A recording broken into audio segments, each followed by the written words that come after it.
الحمد لله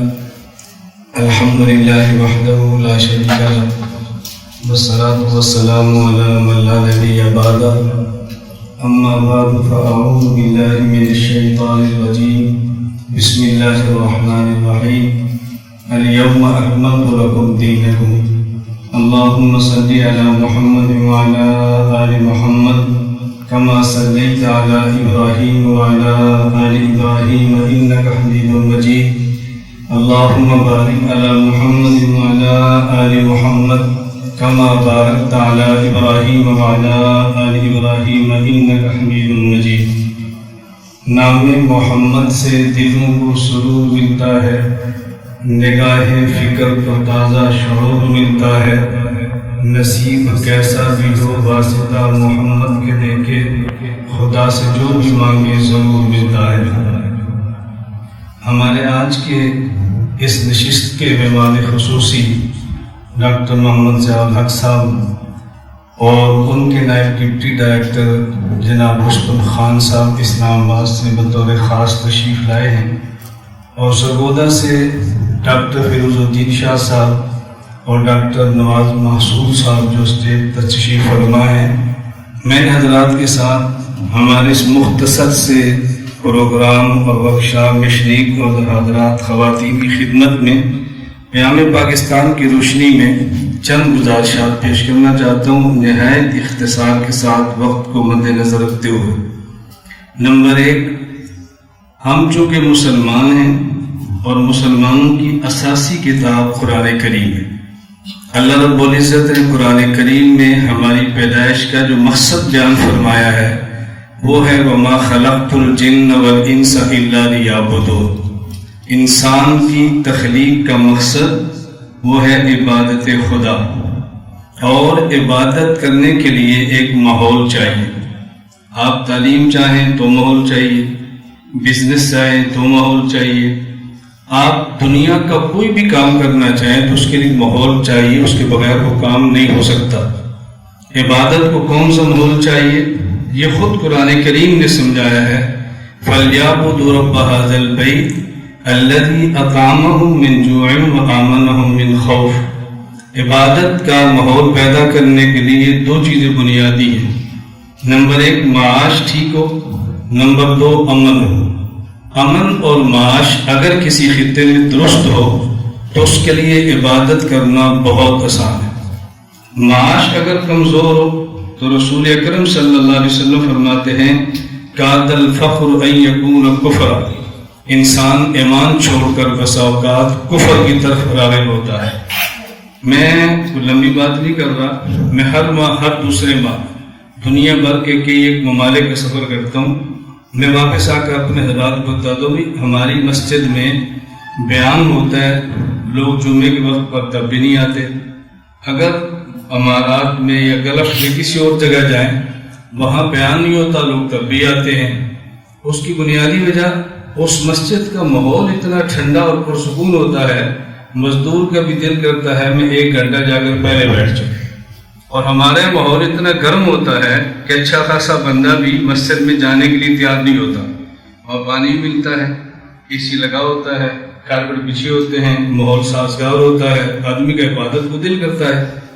میں گزارش یہ کرتا ہوں کہ عبادت ماحول مانگتی ہے، وہ بنیادی طور پر 2 چیزیں ہیں، نمبر 1 امن، نمبر 2 معاش۔ معاش درست ہے تو عبادت میں لطف آتا ہے۔ رمضان میں روزہ ہر بندہ رکھتا ہے، لیکن جن کی سحری افطاری اچھی ہو ان کا روزہ اترا ہوتا ہے، جن کی سحری افطاری بھیک مانگ کر ہو ان کا روزہ اترا ہوتا ہے۔ مزدور اور صاحب حیثیت بندے کے روزے میں فرق ہوتا ہے۔ میں وہ بات کہتا ہوں کہ جس حقیقت کو تسلیم کیے بغیر کوئی چارہ نہیں ہے۔ زمینی حقائق کو ماننا ضروری ہے، مسلمان کے لیے بھی اور مومن کے لیے بھی۔ معاش کیسے اچھی ہوگی، امن کیسے ہوگا، اس پر میں لیکچر آپ کو نہیں دیتا کہ آپ سب لوگ پڑھے لکھے لوگ ہیں، میں صرف اشارے کر رہا ہوں کہ ہمیں بنیادی چیزیں کیا چاہیے۔ نمبر 2، ہمارے 2 لفظ استعمال ہوتے ہیں، نمبر 1 دین، نمبر 2 مذہب۔ دین کا معنی اور مذہب کا معنی کیا ہے؟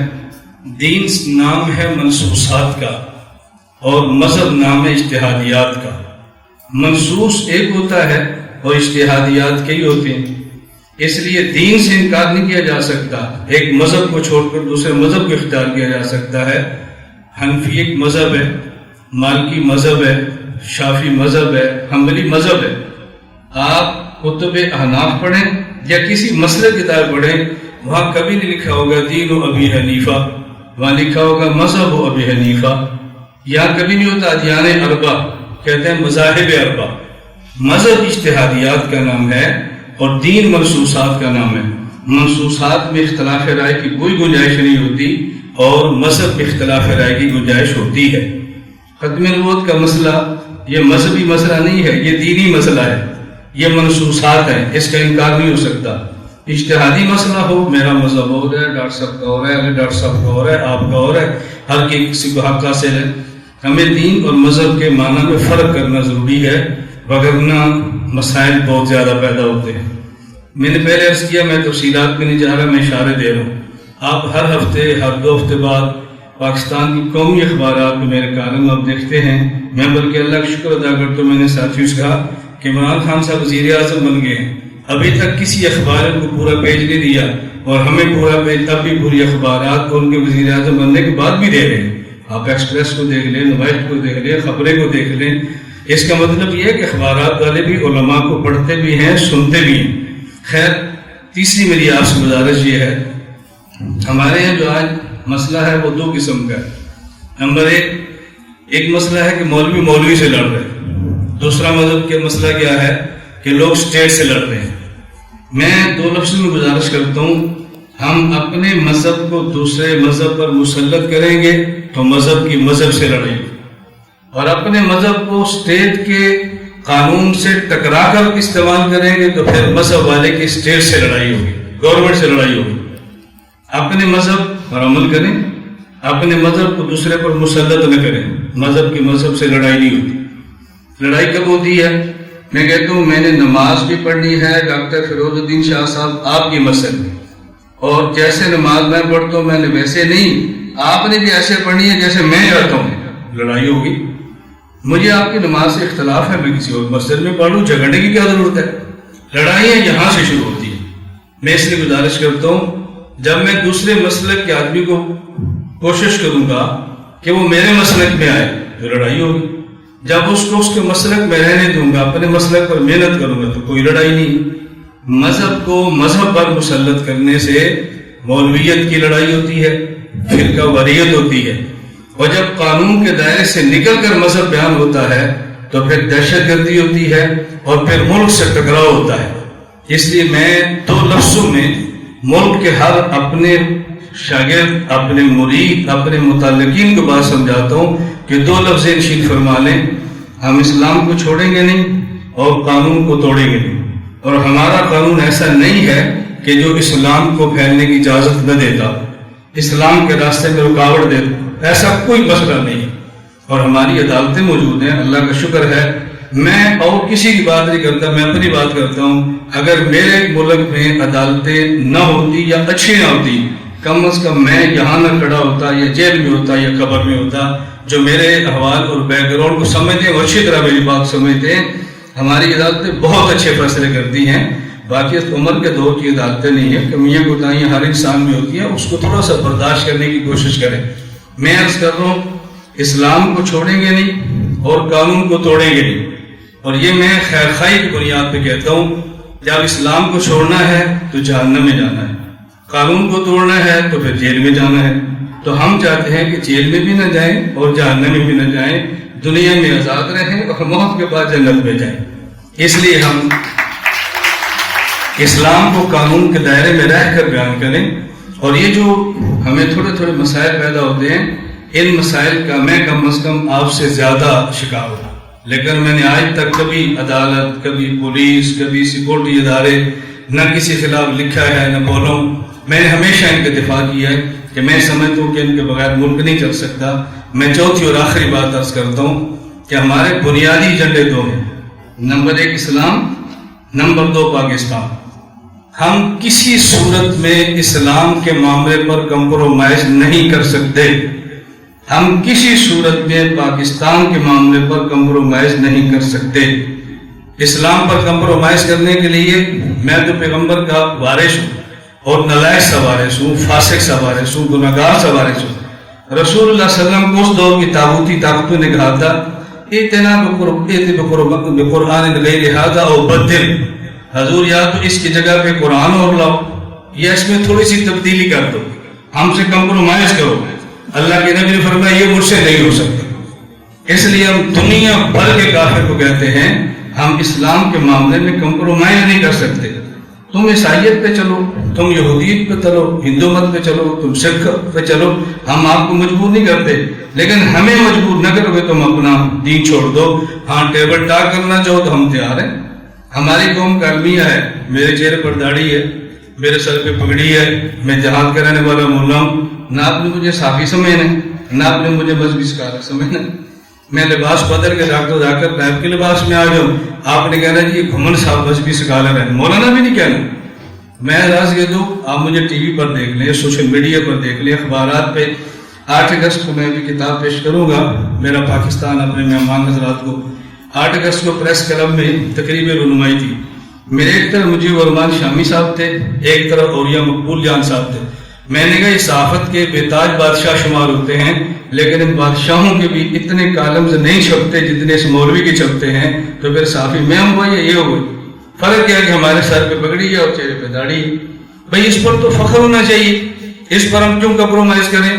ہم دنیا کے ہر ملک میں ہر ایئرپورٹ پہ اترتے ہیں اسی داڑھی اسی پگڑی کے ساتھ، اور ہم پیغام دینا چاہتے ہیں کہ رسول اللہ صلی اللہ علیہ وسلم کو دنیا کا سب سے خوبصورت بندہ سمجھتے تھے، ہم حضور کو سب سے حسین سمجھتے ہیں۔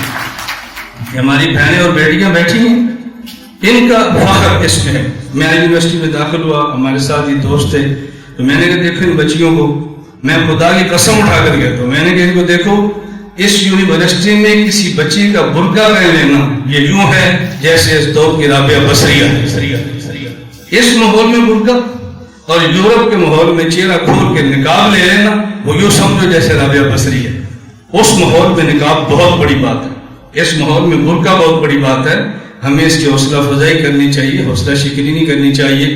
بہرحال میں نے عرض کیا اسلام اور پاکستان، میں بہت مختصر بات کر رہا ہوں، ہم اس پہ کمپرومائز نہیں کر سکتے، نہ ہی اسلام پر اور نہ ہی پاکستان پر۔ قیام پاکستان بنا ہے، ساری تفصیلات میرے علم میں ہیں، ادارہ تحقیقات اسلامیہ نے آغاز کیا ہے، علماء نے اختتام کیا ہے، دونوں نے مل کر محنت کی ہے، اس میں سارے ادارے ساتھ شریک تھے۔ اسلام کو سمجھانا بھی علماء نے ہے، آگے لے کر بھی علماء نے جانا ہے، اور پاکستان کا تحفظ میں تقریر کر سکتا ہوں، جلسہ کر سکتا ہوں، لیکن اس کا اصل تحفظ وہ افواج پاکستان نے کرنا ہے، سیکیورٹی اداروں نے کرنا ہے۔ ہمارے ذمے ہے ہم سیکیورٹی اداروں اور افواج پاکستان کو مضبوط کریں، ان کے خلاف زبان درازی نہ کریں۔ اور میں ایک بات ہمیشہ کہا کرتا ہوں، جب میں عالم ہو کر اپنے بارے میں کہتا ہوں بھئی میں معصوم تو نہیں ہوں، میں صحابی تو نہیں ہوں، مجھ سے گناہ بھی ہوتے ہیں، تو فواج پاکستان کو بدری صحابہ ہیں کہ ان سے گناہ نہیں ہو سکتے، ان سے بھی گناہ ہوں گے، ان سے بھی کوتاہیاں ہوں گی، لیکن اس کا معنی یہ ہے کہ آپ میدان میں نکل آؤ۔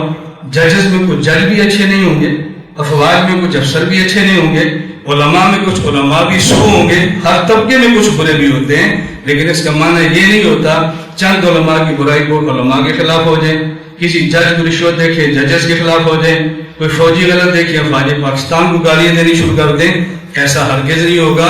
تو ہماری افواج پاکستان نے تحفظ کرنا ہے۔ کل اسلام آباد ہوٹل وہاں 2 سے 4 ایک APC تھی، تو اس کا ایجنڈا تھا ختم نبوت اور پاکستان ہندوستان کی دھمکیاں، مقبوضہ کشمیر میں انڈین فوجی کی دہشت گردی۔ میں نے حضرات سے کہا یہ کشمیر اور ہندوستان کی چھوڑو، ہندوستان دھمکیاں دے سکتا ہے، پاکستان پہ حملہ نہیں کر سکتا۔ اپنی پاکستان کی فوج کو اتنا آپ نہیں جانتے جتنا ہمارا دشمن جانتا ہے، اس پر آپ کو پریشان ہونے کی ضرورت نہیں ہے۔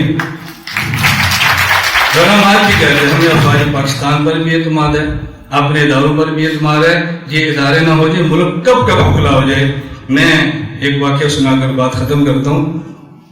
میں صرف کیوں کہہ رہا ہوں، ایکشن پلان کے حوالے سے ابھی ڈاکٹر ذیاء صاحب نے بات فرمائی ہے، ایکشن پلان بنا، میں گرفتار ہوں، میں 3 ماہ جیل میں گیا ہوں، درج سیلوں میں گیا ہوں، میں واپس آیا ہوں۔ اچھا میں نے آج بات بھی ایکشن خلاف نہ فوج کے خلاف نہ داروں کے خلاف۔ مجھے کہتے ہیں مولانا صاحب آپ کیوں نہیں کرتے؟ میں نے کہا اس لیے کہ انہوں نے ٹھیک کیا ہے، مجھے گرفتار کر کے ٹھیک کیا ہے۔ کہ ہر بندہ کہتا ہے غلط ہے، تم کہتے ہو ٹھیک۔ میں نے کہا یار میں ایک ادارے کے سربراہ ہوں، میرے ادارے میں ایک استاد ہے جس کو میں 20,000 تنخواہ دیتا ہوں، سال کے بعد اس کے پاس ایک ہونڈا سٹی نیو آتی ہے بالکل لیٹسٹ ماڈل، تو میں تو سوچوں گا نہیں یار 20,000 تنخواہ ہونڈا سٹی کہاں سے آ گئی؟ حالانکہ مولوی صاحب ہیں، میں 11 ایکڑ کا مالک ہوں، دیہات کا رہنے والا ہوں، میرے پاس پراڈو گاڑی ہے، دنیا میں سفر کرتا ہوں، اکاؤنٹ میرا وہ چیک کرتے ہیں تو مجھ سے بلا کر پوچھیں گے نا مولانا صاحب پیسہ کتنا ہوگا کیا؟ میں ناراض ہوں، کیوں پوچھا؟ یہ پوچھنے کا حق ہے۔ گاڑی کس نے دی ہے؟ میں نے ڈاکٹر فیروز الدین شاہ صاحب نے دی ہے۔ کیوں دی ہے؟ ان سے پوچھو۔ میں نے پوچھا کلیئر، آپ کے اکاؤنٹ میں 1 کروڑ کہاں سے آیا ہے؟ میں نے کہا ڈاکٹر صاحب صاحب نے دی۔ پوچھو کیوں دیا؟ ان سے پوچھو نا، دیا کلیئر۔ ان کو یقین ہو گیا کہ اس کا فنڈنگ کہیں CIA کی نہیں ہے، موساد کی نہیں ہے، را کی نہیں ہے، مولانا کے مرید ہیں جو اس کو پیسے دیتے ہیں اور یہ دین کا کام کرتا ہے، ہماری لڑائی ختم ہوگی، میں تو باہر پھیر رہا ہوں۔ میں مثال کیوں دے رہا ہوں؟ اگر ہمارے ادارے کو کارروائی کریں، آپ جلد بازی نہ کریں، ذرا دیکھ لیں کارروائی کیا کی ہے، اس کی بیس کیا ہے۔ میرا ٹیلی فون ہے، اس پر ایک بندہ مسئلہ پوچھتا ہے، میں اس کو جواب دیتا ہوں، وہ کسی کیس میں مطلوب ہوتا ہے، وہ گرفتار ہو جاتا ہے، جب کالیں ٹریس ہوتی ہے تو میری کار بھی نکلتی ہے، وہ مجھے بھی اٹھا لیتے ہیں، آپ اس کو جانتے ہیں؟ میں نے کہا نہیں۔ یہ فون کیوں آیا تھا؟ مجھے تو نہیں پتا۔ وہ مجھے 10 دن رکھتے ہیں، جب کلیئر ہو جاتا ہے کہ مولانا صاحب کا دہشت گرد سے تعلق نہیں تھا، اس نے مسئلہ پوچھا تھا، مولانا نے جواب دیا تھا، تو میرے ہی ادارے مجھے نہیں رکھتے، وہ رہا کر دیتے۔ اتنا تو ان کو حق حاصل ہے نا۔ ہم کہتے ہیں کیوں اٹھا لیے؟ بھائی کالے ٹریس ہوئی ہیں تو ان کا حق ہے نا، وہ تو ایسا کریں گے۔ ایک مجرم کو پکڑنے کے لیے بس اوقات 99 دوسرے پکڑے جاتے ہیں، مجرم ہاتھ آتا ہے، باقی کو چھوڑ دیا جاتا ہے۔ ان موجودہ حالات میں جس طرح ڈاکٹر صاحب فرما رہے تھے، ہم سے بہت لوگ رابطہ کرتے ہیں، مولانا صاحب ہمارا بچہ تھا اٹھا لیا۔ میں نے کہا بے غم ہو جائے، آپ گھر ٹھہریں، آرام فرمائیں۔ اگر آپ کے بچے کا کوئی لنک نہ ہوا نا، وہ 2 مہینے 6 مہینے بعد آ جائے گا۔ اگر لنک ہوا نا تو پھر آپ مطمئن ہو جائیں، وہ کچھ عرصہ مزید گزارے گا، آپ فکر نہ کریں۔ میں یہ گزارش کرتا ہوں، ہماری ایجنسیز کا، فوج پاکستان کا، اداروں کا ایک ایجنڈا ہے سلامتی اور استحکام پاکستان، اور ہم اس ایجنڈے میں ان کے ساتھ ہیں۔ اس ایجنڈے کے خلاف ڈین صاحب ہوں تو مجرم ہوں، ڈائریکٹر ہیں تو مجرم ہیں، عالم ہے تو مجرم ہیں، اور اگر اس ایجنڈے کے حق میں عیسائی ہے تو قابل قبول ہے، سکھ ہے تو قابل قبول ہے۔ میں یہ بات کیوں کہتا ہوں؟ ملک ہمارا ہے، پاکستان ہمارا ہے، اس پاکستان کا دشمن عالم ہوگا وہ بھی قابل قبول نہیں ہے، اور پاکستان میں رہنے والا سکھ اگر وہ پاکستان کا دشمن نہیں ہے وہ ہمارے لیے قابل قبول ہے۔ ملک میں جب رہنا، اسلام پر ہم قوم کو جمع، دنیا بھر کو حضور کے نام پہ ملک میں رہنے میں ہر بندے کا حق ہے۔ اللہ تعالیٰ مجھے اور آپ سب کو اسلام اور پاکستان کے لیے متحد اور متفق ہو کر اپنا بھرپور کردار ادا کرنے کی توفیق عطا فرمائے۔